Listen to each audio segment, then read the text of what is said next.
Continue with chapter subsidiary books cash book. In this video we are going to discuss question number 7 that is related with the double column cash book. So आज हम सीखेंगे कि double column cash book कैसे बनाते हैं। पहले double column cash book का क्या मतलब है, पहले फॉर्मेट समझे। सिंगल कॉलम कैश बुक में अमाउंट का हम एक कॉलम बनाते थे, डबल कॉलम कैश बुक में हम अमाउंट के दो कॉलम बना रहे हैं। आप देख सकते हैं यहाँ मैंने कैश और बैंक लिखा है, यहाँ भी कैश और बैंक लिखा है, मतलब सब कुछ सेम रहेगा। अगर कैश आ रहा है तो वो कैश के डेबिट साइड लिख देंगे, अगर बैंक में पैसे आ रहे हैं तो बैंक के डेबिट साइड लिख देंगे। सिमिलरली जब हम पेमेंट कर रहे हैं, अगर हम कैश के थ्रू पेमेंट करें तो कैश वाले कॉलम में लिख देंगे, और अगर हम बैंक के थ्रू पेमेंट करें तो बैंक वाले कॉलम में लिख देंगे। सो कैश वाली ट्रांजेक्शन कैश वाले कॉलम में, बैंक वाली ट्रांजेक्शन बैंक वाले कॉलम में। क्लियर? तभी इसको डबल कॉलम कैश बुक बोला जाता है, बिकॉज यहाँ अमाउंट के हमारे पास दो कॉलम है। क्लियर? सो अब हम एक प्रैक्टिकल क्वेश्चन डिस्कस करते हैं, क्वेश्चन नंबर 7, तो उससे हमें ये ज्यादा क्लियर होगा। So question is prepare a cash book from the following transaction of Ravish in cash book with cash and bank column। आपको बोला कि आपने कैश बुक बनानी है with cash and bank column, cash और बैंक कॉलम के साथ। So format is ready. 2019 is the year, so 2019 हम लिख लेते हैं दोनों साइड। सबसे पहले लिखा गया कैश इन हैंड, मतलब कैश का बैलेंस है आपके पास। सो कैश का पहले से ही बैलेंस है, कैश एक एसेट है और बैलेंस हमेशा डेबिट साइड आता है। सो लिख लिया to balance brought down, cash का बैलेंस है तो कैश वाले कॉलम में लिख लिया 4740।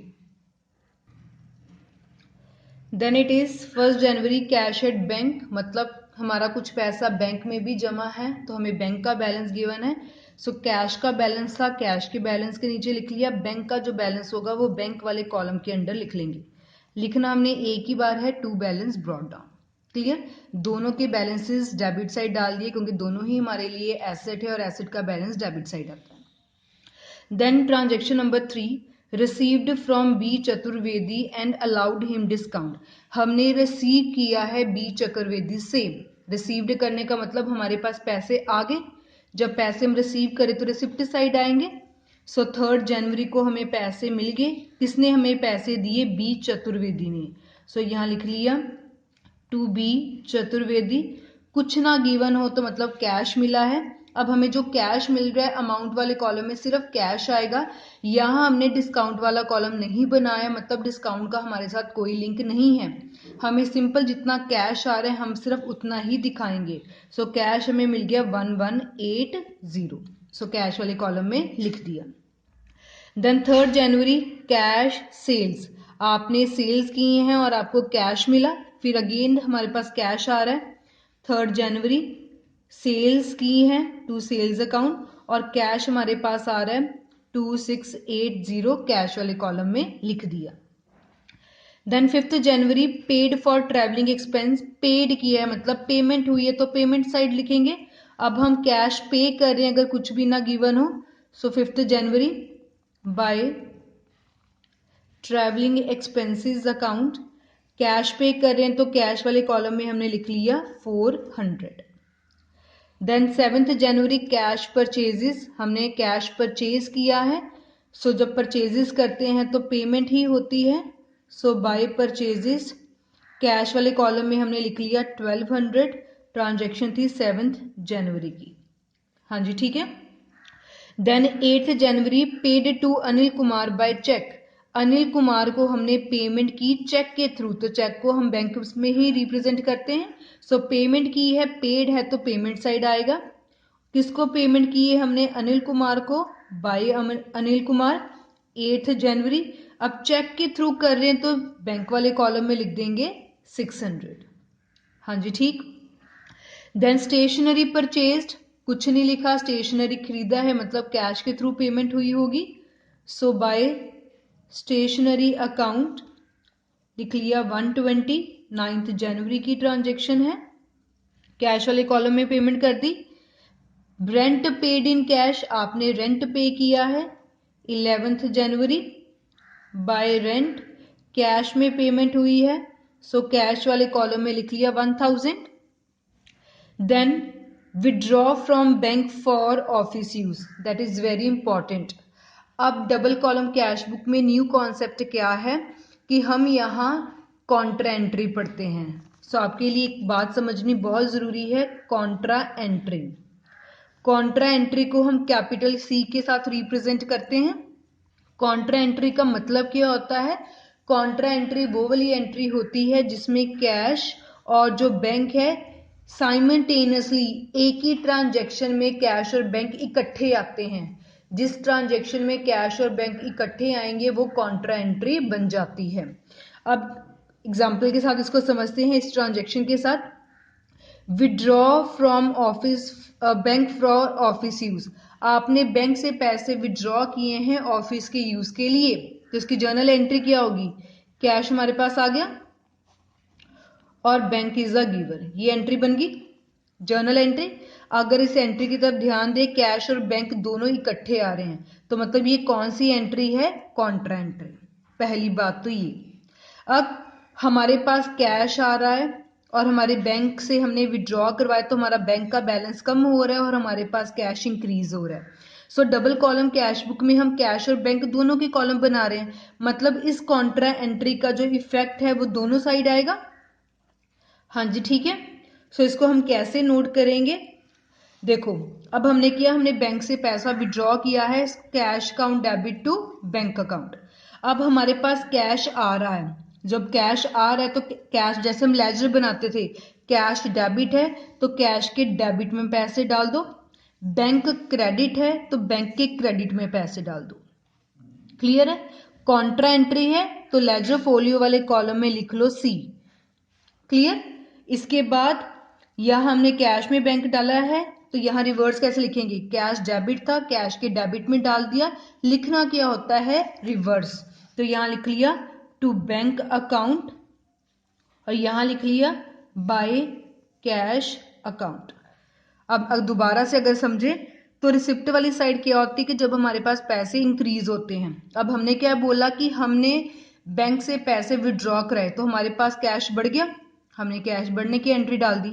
जब हमने बैंक से पैसे विड्रॉ करवाए तो बैंक में बैलेंस कम हो गया, जब हम पेमेंट्स करते हैं तो पैसे कम हो जाते हैं। सो कॉन्ट्रा एंट्री वो वाली एंट्री होती है जहां कैश और बैंक इकट्ठे आते हैं। इसका इफेक्ट दोनों साइड पड़ता है क्योंकि कैश आ गया और बैंक में पैसे कम हो गए, इसलिए दोनों साइड इस एंट्री डालेंगे। और जो ये सी लिखा है इट शोज कि it is a contra entry. Hope it is clear to you.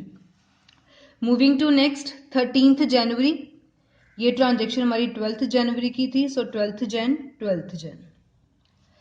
13 Jan received from Ram Kumar by cheque. हमें रिसीव हुआ है, पैसे मिल रहे हैं बट चेक के थ्रू मिल रहे हैं। रिसीव हो रहे तो रिसिप्ट साइड लिखेंगे। कौन हमें पेमेंट कर रहा है? राजकुमार, राम कुमार। सो राम कुमार का नाम लिख लिया। पेमेंट हमें हो रही है 13 जनवरी को, चेक के थ्रू हो रही है तो चेक हम बैंक वाले कॉलम में लिखेंगे 3880। क्लियर? इसके बाद देखें, received from Ram Kumar by cheque, ये हमने कर लिया। जो साथ में लिखा था डिस्काउंट, डिस्काउंट को हम शो नहीं करते क्योंकि हमने सिर्फ यहाँ कैश और बैंक की ट्रांजेक्शन करनी है। 18 जनवरी पेड चैरिटी 1440, पेड बोला गया है, पेमेंट हुई है, सो बाय चैरिटी लिख देंगे। कुछ ना लिखा जाए मतलब कैश में पेमेंट हुई है, सो कैश वाले कॉलम में लिख लिया 1440। Then it is paid into bank, अब बैंक में पैसे जमा करवाए हैं। पेड, पेड जब इसकी जर्नल एंट्री पहले बनाए तो हमारे पास क्या हुआ? बैंक ने पैसे रिसीव कर लिए और हमारा कैश चले गया। ये भी हमारे पास क्या बन गई? कॉन्ट्रा एंट्री, जिसमें कैश और बैंक इकट्ठे आ रहे हैं। अमाउंट है आपके पास 600।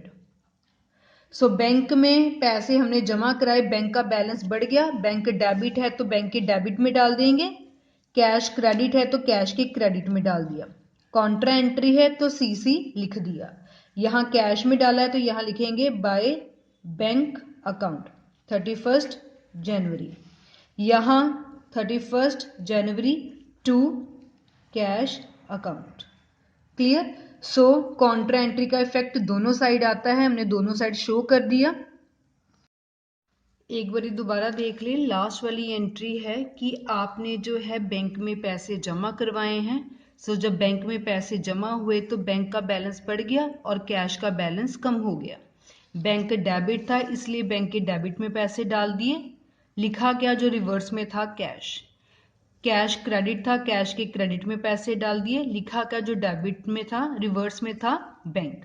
ठीक है, अगर आप ऐसे देखें तब भी ठीक है। अगर आप ऐसे ध्यान दें कि हमने क्या किया है कि बैंक में पैसे जमा कराए तो बैंक का बैलेंस बढ़ गया क्योंकि बैंक में पैसे रिसीव हो गए। हमने कैश कम कर लिया क्योंकि पैसे निकाल के हमने बैंक में जमा कराए तो कैश कम हो गया तो पेमेंट साइड आ गया। क्लियर है? सो जितनी भी ट्रांजैक्शन थी क्वेश्चन में हमने सारी कर ली।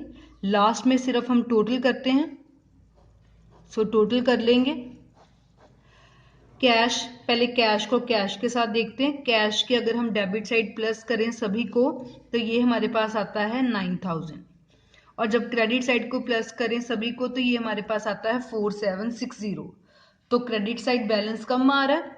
सो यहां हम लिख देंगे बाय बैलेंस कैरी डाउन 31 जनवरी को। सो 9000 में से 4760 माइनस किए तो आपके पास आ गया 4240, ये बैलेंस आ गया जिससे हमारी दोनों साइड इक्वल होगी। ठीक है, सिमिलरली बैंक का देखा, बैंक के अगर डेबिट साइड को प्लस करें तो ये आ गया आपके पास 17,666, और अगर क्रेडिट साइड देखें तो यहाँ तो सिर्फ 1000 बन रहा है, तो क्रेडिट साइड दिख ही रही है कम है। सो 7,666 में से 1000 माइनस किया तो 16,666 आ गया, जिसकी वजह से ये दोनों साइड इक्वल होगी। Debit must be equal to credit. जो पिछले मंथ का बैलेंस है क्लोजिंग वो अगले मंथ का ओपनिंग बन जाएगा। सो यहाँ लिख देंगे 1 फरवरी टू बैलेंस ब्रॉड डाउन, सिर्फ बैलेंसेस लिखने हैं 4240 और 16,666। ठीक है, सो डबल कॉलम कैश बुक में सबसे ज्यादा इंपॉर्टेंट होती है कॉन्ट्रा एंट्री। कॉन्ट्रा एंट्री जिसमें कैश और बैंक इकट्ठे आते हैं, और जो इसका इफेक्ट होता है वो दोनों साइड पड़ता है, क्योंकि एक साइड हम डालते हैं पैसे आने की एंट्री, चाहे वो कैश में आए चाहे वो बैंक में आए, और दूसरी साइड दिखाते हैं हम पेमेंट करने की एंट्री, चाहे वो बैंक के थ्रू हो चाहे वो कैश के थ्रू हो। सो कॉन्ट्रा एंट्री का इफेक्ट दोनों साइड आती है, उसको हम कैपिटल सी के साथ रिप्रेजेंट करते हैं, और आपको लेजर फोलियो में सी दिखाकर आना पड़ेगा, तभी पता लगेगा कि ये कॉन्ट्रा एंट्री है और इसका इफेक्ट दोनों साइड पड़ रहा है। ठीक है, कई बार कैश कम होता है बैंक इंक्रीज होता है, कई बार बैंक कम होता है कैश इंक्रीज होता है। So this was about question number 7 of chapter cash book, in which we discussed double column cash book with cash and bank column.